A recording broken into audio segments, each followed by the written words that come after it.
मतलब तुम हमारे खिलाफ रन बनाओगे?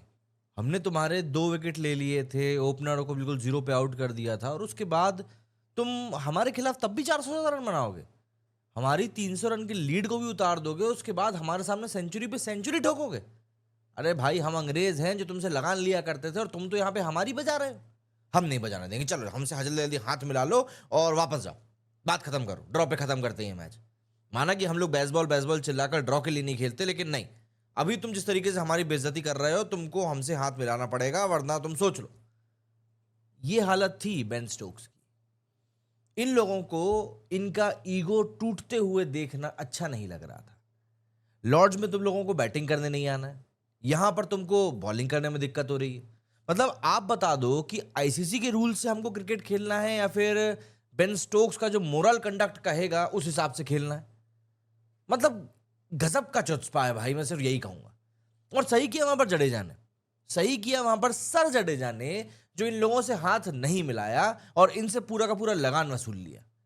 मतलब इन गधों को इनके घर में एक बार बैटिंग देकर हमने 2 बार बैटिंग क्या कर ली, इनके तो पिछवाड़े में बिल्कुल आग का गोला सुलग गया। हाथ मिलाओ, हाथ मिलाओ, हाथ मिलाओ। गजब, नहीं मिलाना हाथ यार। और सुंदर का तो क्या ही कहना, जहां मैटर बड़े होते हैं वहां पर ये बंदा हमेशा खड़ा होता है। चाहे आप गाबा 2021 की बात कर लो, आप अहमदाबाद 2021 की बात कर लो, आप एमसीजी 2024 की बात कर लो, या फिर आप मैनचेस्टर की बात कर लो। ये क्या तमाशा है भाई इंग्लैंड क्रिकेट का। मतलब इन लोगों ने क्या सोचा है कि मैच खत्म होने से पहले ही हम लोग हाथ वाथ मिलाने के लिए भीख मांगेंगे और इंडियंस मान जाएंगे? वो मेरे को एक लाइन याद आती है, शाम तक खेलेंगे तो इनकी। और बिल्कुल वही हुआ। सर जडेजा और वॉशिंगटन सुंदर ने इनके बेसबॉल की जो वाट लगाई है ना, वो मतलब बहुत काबिल तारीफ है भाई। और इन लोगों से फील्ड पे जो पद्दी लगवाई है ना, अरे नहीं फील्डिंग कर, अरे नहीं बॉलिंग कर, अरे 140 ओवर फेंकवाएंगे तुमसे। मजा आया, मजा आया। कहोगे तुम कि भाई तुमने ये ड्रॉ कर दिया, या तुमने हमारे आसान बॉलरों के खिलाफ खेला, जो भी था, इंटरनेशनल था, रन्स काउंट होंगे। और आज से 5 साल के बाद में जब इस मैच का स्कोर कार्ड देखा जाएगा, तब लोग कहेंगे अरे नहीं यार, जडेजा और सुंदर ने सेंचुरी मारी थी। और ये क्या कोशिश कर रहे थे कि सेंचुरी के ठीक पहले चलो भाई डिक्लेयर कर दे, क्योंकि टीम रिजल्ट मैटर करता है। वाह बेटा, तुम्हारा हैरी ब्रूक अगर 90 पे बैटिंग कर रहा था तो तुम डिक्लेयर कर देते। हम तो वो हैं जो 193 पे भी डिक्लेयर करवा चुके हैं टीम को, सचिन तेंदुलकर, याद है? हाँ, तो हमसे तो इस मामले में मत तुम भिड़ना। और अगर थोड़ी सी शर्म भी रखो यार, मतलब थोड़ी सी, ज्यादा नहीं, थोड़ी सी शर्म रखो, काफी होगी तुम्हारे लिए। आज हम एक्सपोज करेंगे इंग्लैंड की इस ड्रामा कंपनी को। जी हाँ, बिल्कुल टाइट होकर बैठी, क्योंकि रोज थोड़ा सा तीखा होने वाला है और मिर्ची लगेगी इन अंग्रेजों को। अब इस बात को आप पिक्चर करो भाई, 4 टेस्ट मैच है, इंडिया एक बहुत ही टफ स्पॉट पर है, लेकिन सर जडेजा और वॉशिंगटन सुंदर मैराथन नॉक्स खेलते हैं, और मैच का तो पता नहीं लेकिन दिल जरूर जीत लेते हैं। 2 सेशंस के लिए वो पिच पे ऐसे खड़े रहे जैसे अंगद का पैर, जैसे warriors, grinding it out against your so called world class bowling attack. Woakes है, स्टोक्स है, कार्स है, सबको मार पड़ रही थी। Jadeja with a sword like bat, and सुंदर, बस जिस तरीके से वो बंदा खेलता है ना, कूल एज अ ककम्बर कहना ही ठीक रहेगा। दोनों सेंचुरी के करीब थे, 90+ रन्स थे, और आपके मेन बॉलर्स के अगेंस्ट ये 90+ रन्स ठोके गए थे, एकदम सॉलिड। और जब वक्त हुआ, मतलब दिन के खत्म होने का, और आपको लगा कि यार यार अब थक गए यार, अब कब तक बॉलिंग करते रहेंगे इनको, तो आपने कहा चलो क्या करें भैया, एक काम करते हैं, हाथ मिला लेते हैं, ड्रॉ का हो जाएगा ना मैच, हाथ मिला लो। क्यों भैया, क्या स्टोक्स भाई इतनी क्या जल्दी हार मान ली? या तुम्हारा जो वो बेसबॉल है उसका दम इतना ही है तो फिर बात अलग है। जब देखो जब बेसबॉल बेसबॉल बेसबॉल भीख बॉल बन के रह गया, भीख बॉल। भाई ये कोई T20 मैच नहीं था, टेस्ट क्रिकेट है, where you fight till the last ball. Jadeja और सुंदर ने अपना खून पसीना दिया, और तुम लोग उनके वेल डिजर्व सेंचुरीज को छीनना चाहते हो? अरे ये प्रिंसिपल की बात है भाई। Why should India always bow down to England tantrums? तुम लोग तो वैसे भी बाउंड्री कौन से वर्ल्ड कप जीत चुके हो, उस पर बाद में आऊंगा, बट अभी ये आपको बता दूं, ये स्टोक्स मतलब क्यों भाई फील्ड से क्यों भागना चाहते हो? तब बैटिंग करनी थी तो नहीं आ रहे थे, बॉलिंग करनी थी तो नहीं कर रहे हो? थक गए थे, या जडेजा के कवर ड्राइव से दिल टूट गया था? और थक ही गए थे तो जब इंडिया के ऊपर 300 रनों की लीड टांग रहे थे तब क्या हो गया था? तुमको लग रहा था कि हम तो इंडिया को अब 300 भी नहीं बनाने देंगे, और यहां पर तुम्हारी लोग उल्टी लग गई। और देखो, इतना ही अगर तुम गेम के बाप बन रहे हो, तो पंत जब इंजर्ड होकर आया था तब क्यों जबरदस्ती लगे थे उसको यॉर्कर पे यॉर्कर मारने के लिए? तब कहां गई थी तुम्हारी spirit of the game? Stokes का मास्टर प्लान ही दरअसल ऐसा था। जब देखा कि जडेजा और सुंदर रुकने वाले नहीं हैं, पीटे जा रहे हैं, तो भैया अपने मेन बॉलर्स को छुपा लिया, जो रूट और हैरी ब्रूक को बॉलिंग पे लगा दिया। मतलब आप ये टेस्ट मैच खेल रहे हो इंटरनेशनल लेवल पर या फिर कोई क्लब मैच खेल रहे हो? तुम सोच रहे हो कि पार्ट टाइम स्पिनर से बॉलिंग करवाओगे तो जडेजा की सेंचुरी थोड़ी लेस स्पेशल हो जाएगी? भाई साहब, थोड़ी सी अकल लगा लो। जडेजा ने पहले 90 रन आपके वोक्स और आपके बाकी के जो world class so called bowlers हैं ना, उनके अगेंस्ट ही बनाए। वो सेंचुरी चाहे तू खुद बॉलिंग भी करता ना, या फिर तेरी टीम का कोई वाटर बॉय भी करता, तो भी वो इतनी ही खास होती। एंड सर जडेजा का क्लियर था, it's not over until I win.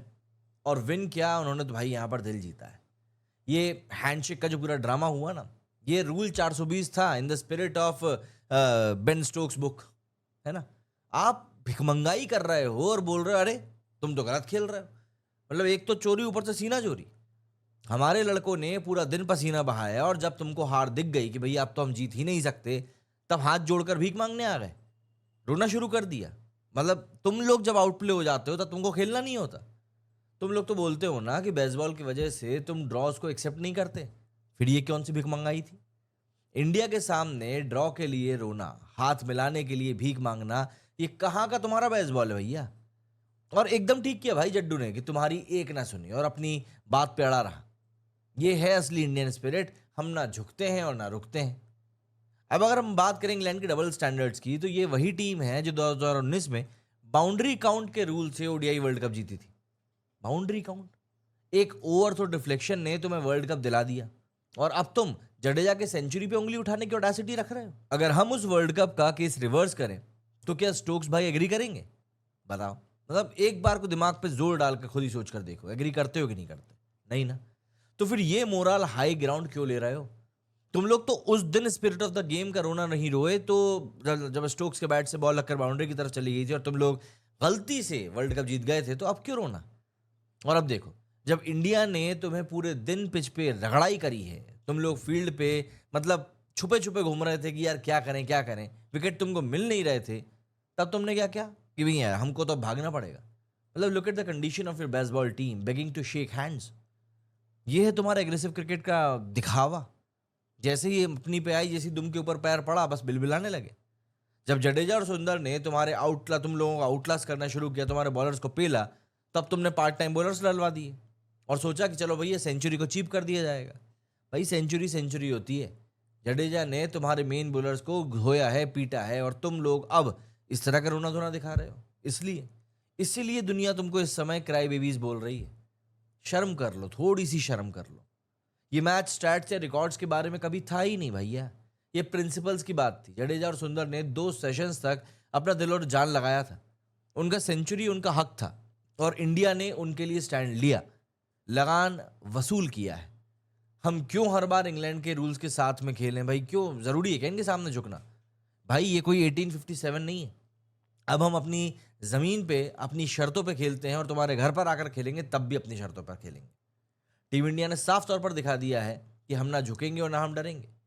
चाहे रिजल्ट ड्रॉ था, पर मोरल विक्ट्री तो हमारी थी और आप इसको बिल्कुल भी डिनाई नहीं कर सकते। कई बार ऐसा होता है कि स्टोक्स के लिए ना यार इज्जत बढ़ती है कि नहीं यार एक बढ़िया खिलाड़ी है, बढ़िया खिलाड़ी है। लेकिन बात क्या है ना, ये लोग आखिर में दिखा देते हैं, जता देते हैं, और फिर उसके बाद लगता है कि यार ये नहीं, यार ये तो सोचने लायक भी इंसान नहीं। तुम सोचते हो कि पार्ट टाइमर्स डाल के जडेजा की सेंचुरी को तुम लोग वीक कर दोगे। भाई वो अपने आप में सर जडेजा है। उन्होंने तुम्हारे मेन बॉलर्स के साथ जिस तरीके से खेल खेला, तुम्हें क्या लगता है तुम पार्ट टाइमर लगा दोगे आखिरी 10 रन के लिए तो बात खत्म हो जाएगी? सेंचुरी बनाने का हक नहीं रखता क्या वो बंदा? एंड सुंदर भाई, ये वो एक जवान लड़का है, पूरे दिन लड़ा है, और तुमने उसके सपने को सिर्फ इसीलिए छीनना चाहा क्योंकि तुमको मैदान पे खड़ा होता नहीं मान रहा।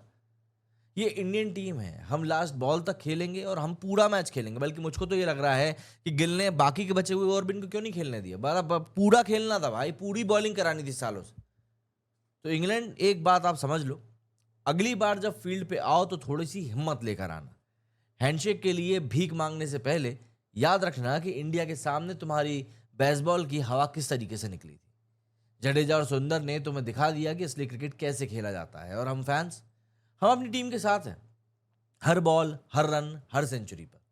भारत माता की जय। और इंग्लैंड, अगले टेस्ट मैच में थोड़ी सी शर्म लेकर आना, क्योंकि यकीन मानिए इस तरह की भिखमंगाई बेसबॉल खेलने वालों को शोभा नहीं देती।